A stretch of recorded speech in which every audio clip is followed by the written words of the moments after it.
I'm here with Marcus Sigwald, and we're going to talking some hypercars, because this is such a big part of this weekend now, and as they hit the track, I'm delighted to join you. Taylor spoke to you earlier, but we've got you in the booth now, so welcome. Let's talk hypercars, and also what you've been up to this weekend, because you look like with a smile on your face like you've been having a good time.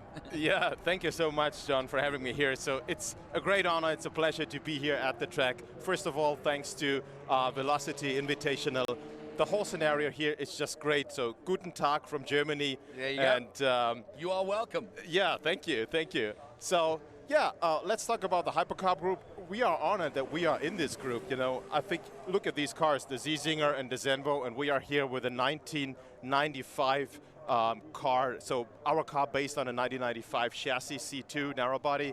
Yeah, it's great to be on track with Billy Johnson as our driver. And that's interesting. How did you get hold of him? Yeah, it's a connection between Peter Nam, the owner, and Billy Johnson. So the first time we touched base, it was, you know, from scratch, just right away an improvement. So he's really a great driver, and we are so happy to have him here. And yeah, so let's talk about the car. From our engineering standpoint, the idea was to create a bridge between the analog and digital centuries. So the car, when you look at the track, we try to make it square track. So it's based on this 1995 C2 chassis, and the car is made everything in-house out of carbon fiber. So we stripped the car down to the media bare chassis, and then we just keep the door bars for safety reasons, and then we build the car from scratch by ourselves. It's all made out of carbon fiber. So the roof, the hood, the whole body. And the production is in-house, as I said. How does that change the dynamics of a car that wasn't necessarily designed to be completely carbon fiber? Yeah, I think the key word is that we want to lose weight. So sure. The weight savings, when you see the car there, so the car total weight is about 2,650 pounds. And by the way, with the coupe we did, the first time we have been here at Laguna Seca, we put the number 130.99 right next behind the P1 on this track. So yeah, the power, it's based on a Porsche engine. We use the 3.6 liter, and then the engine gets built by Jeff Gemroth. It's a 4 liter. It's naturally aspirated in this car and has a 400, close to 40 horsepower, 440 horsepower. Because the reason I asked that, obviously, is that what every racing driver or every racing team wants to do, is make their car as lightweight as possible. And all those dimensions you just gave, add the carbon fiber or take away the weight, and you get this sort of product. And it really does change the power to weight ratio, doesn't it, massively? Yeah, exactly. So yeah, from a technical perspective, you mentioned the power to weight ratio. It's phenomenal what, you know, the number is talking when I say a 130.99 just right behind the P1. So the only Porsche which is faster at the track is the 991 GT2 RS. That's pretty impressive. Yeah, look at the car, how the car handles. It's just great looking at it. So how did the company come to be? How did you start doing this in the first place? Yeah, so the idea was that Peter Nam wants to create his own car, so that was his dream. And his favorite Porsche 911 was the 993, so the very last air-cooled. And we just had been sitting down together at that time, and he said, okay, let's do it. So from scratch, he created a project where, as you can see, we try to keep it period correct. We want to have these gens from Porsche brought into this analog and digital bridge we shaved. And so that was his idea. And then the first car we launched at Quail in 2017 was this red car with a big wing. So it's also two options we offer. On the coupe, we have the big wing, we have the ducktail, also to, you know, have this kind of like a Porsche, you know, things we want to show there, so that we keep it period correct. Have you been taking a look at the car we were looking at the moment, the Zenvo, and also the Zinger, and some of the other cars, the Hennessy's are here?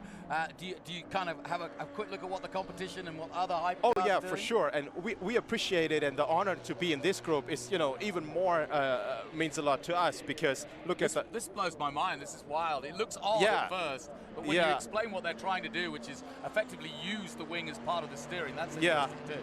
And I talked to the Ziesinger production manager yesterday.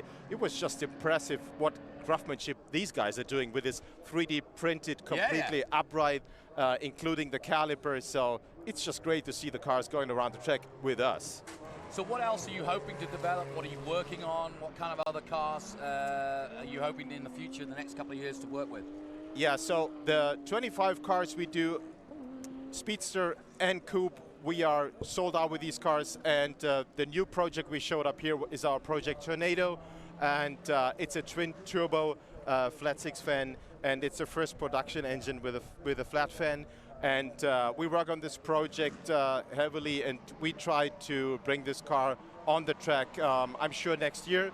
So we are right at the end of have everything engineered, so we want to launch the car on the track, yeah, next year, I said. And we start production in 2024. And what about Velocity Invitational overall? It's great to be able to get your cars. It's one thing to show people them as they walk by and they're static. It's another to get them out on track and really put them through their paces and show people what they can do. It is. That's why we appreciated being here. Velocity Invitational gave us the chance to show the car at the booth, to get the car out on track, to talk to people. A lot of, yesterday people step by and say, hey, have you seen this car driving? It's phenomenal. It's fantastic, isn't it? So that's a great opportunity for us also to show what we're doing, because this car is made to be driven. It's not just like a car sitting in the collection. We have some customers, they call us every weekend and say, hey, we take this car whenever we can. So there's not only the cars and coffee, they just can take their helmet, they just can go to the track, put the Hoosiers on, and change a little bit of their suspension. But that's what the car is all about. Again, and the number 130.99 just right behind the P1 here at the track, that's all said. I got to ask you a personal question, but as a Brit, as a German, are you just not amazingly impressed about how the Porsche is so revered here in the United States, and how many of them made it over this side of the pond, and how they continue to be revered both at the racing level and at the production level and the sales level? I am just flabbergasted about the old British cars of Lotus and Triumph and so on, but as a German, you must be, it must be heartwarming. Oh yeah, look at my skin, it's goosebumps all over. So, no, that's right. I think the iconic cars, Porsche, the name, everything together, when you look what kind of history they brought for us, and what we try to save also when we build our own cars. But, when I look around here, I have never seen so many Porsche enthusiasts, as here in the United States or at the track. So I'm with you, and I think it's just great to have all these fantastic people around and sharing their passion about the Porsche brand. Because I think it would surprise quite a few Europeans maybe tuning in on our live stream just how the Americans have taken to European cars. There's almost a snobbery on the other side in Europe about, well, the Americans do their own thing. Well, actually, that's not quite true. They have a real reverence for what we built back in the day and what we continue to build and sell out of Europe, and what we continue to bring to the biggest market in the world, which is the USA, of course. Yeah, of course. Well, thanks for coming in. A great display of these hypercars.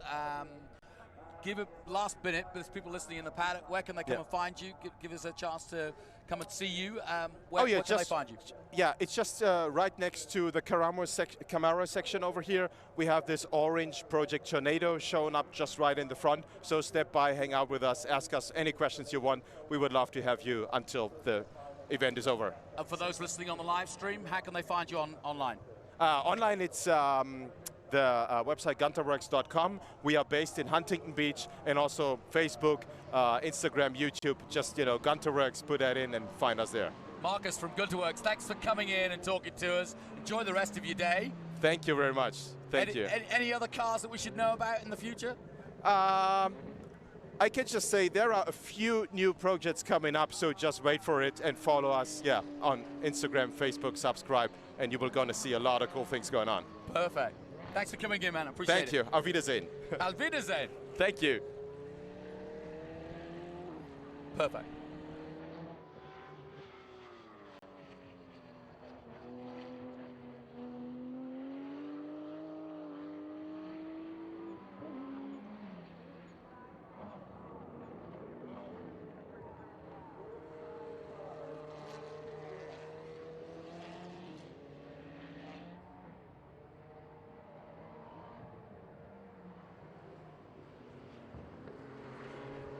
So the track coverage continues here. Great stuff from Marcus from Good to Works.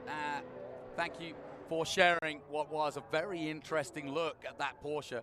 And what a great guy to drive it too, almost going sideways throughout most of the corners. But a beautiful car, and I saw it up close yesterday, and they have put some absolute beautiful work into that car. But currently you're watching one of the Zenvos, and really impressive car on track, and I'll tell you more about that wing when I get a chance, because it really is pretty impressive. It's starting to come. There's the Porsche again, but they're still doing some laps around the track. But that wing, it looks as though it's got a problem, or it might have a problem, but it actually doesn't, because it is actually steering the car, or it's part of the steering input. So when the car brakes, the wing goes forward, when it goes left, when it goes right, and so on and so forth. And that is the Danish manufacturer, Zenvo. We spoke to them yesterday, but I'm about to speak to the Zinger, father and son, who came in here yesterday. They're back in here and refreshed. So let's bring them in. Here they are. Absolutely, just talking to you gets us all refreshed. There you go. It's always nice to have a couple of Zingers. How you get on, boys? We're having a great day. It's another beautiful day at Velocity Invitational, and it really is like the Goodwood of the U.S., which is a cool thing. If you've ever been to Goodwood, that's really cool too. Oh yeah. What have you learned this weekend? Because you're here showing people, I know talking to Marcus yesterday, that this is a car that's coming out fourth quarter next year. You're making a limited number of them, but tell us about the Zinger and the concept behind it and what it's all about. Well, the Zinger 21C is the first of a series of super performance vehicles across different categories. We're starting out with the Apex category, Hypercars, and this is the world's first human AI generated design, 3D printed and automatically assembled car.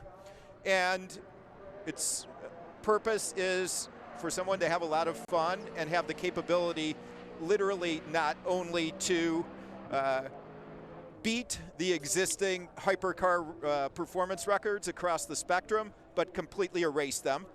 We had this car at the track last year, and running Michelin Pilot Cup 2Rs, with a production kit car, we ran a 125.11. So, the current production track record, the McLaren center record, is 127.6. Wow. Now, what about sort of stats when it comes to, like, what do you call it, 0 to 60? He turns immediately to his son. Tell us, because that's what, I mean, the boy in me wants to know that. I like that stat that you just gave me. I like that stat too. Yeah, I also want to know the 0 to 60, whatever the quarter mile, what you tell me.